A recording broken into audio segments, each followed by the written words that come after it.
जीतेगा बंगाल, कौन जीतेगा असम, कौन जीतेगा केरल, कौन जीतेगा तमिलनाडु? क्या है जनता का ओपिनियन? 5 राज्यों में चुनाव का ऐलान जंग हो गया है। चुनाव आयोग ने इलेक्शन की डेट अनाउंस कर दी है। ऐलान जंग के साथ ही आचार संहिता भी लग गई है।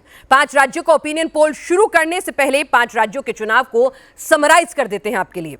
बंगाल में बीजेपी के लिए मिशन इम्पॉसिबल जैसा इलेक्शन है। बंगाल में मोदी की पार्टी ने आज तक कभी सरकार नहीं बनाई है। तमिलनाडु में भी कभी बीजेपी सरकार में नहीं रही है। केरल में बीजेपी 0 है। असम में बीजेपी हैट्रिक मार सकती है। कांग्रेस असम हारी तो कांग्रेस की हार की हैट्रिक लगेगी। पुडुचेरी में एनडीए की सरकार है। बीजेपी के लिए इन चुनावों में लूज करने के लिए ज्यादा कुछ नहीं है, लेकिन पाने के लिए बहुत कुछ है। क्या बीजेपी पहली बार बंगाल जीत सकती है?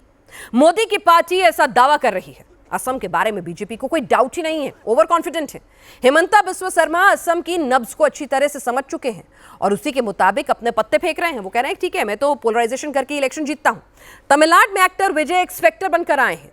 उन्होंने एनडीए और इंडी दोनों गठबंधनों की नींद उड़ा रखी है और दूरी भी बना रखी है। बीजेपी को उम्मीद केरल से भी है कि भाई ठीक है, सरकार नहीं लेकिन कुछ वोट परसेंटेज और कुछ खाते तो खोलेंगे। जहां पहली बार बीजेपी का सांसद जीता, राजधानी में तिरुवनंतपुरम में बीजेपी का मेयर बना है।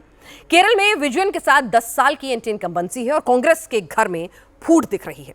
ऐलान जंग के साथ ही पार्टियों ने तैयारी शुरू कर दी है।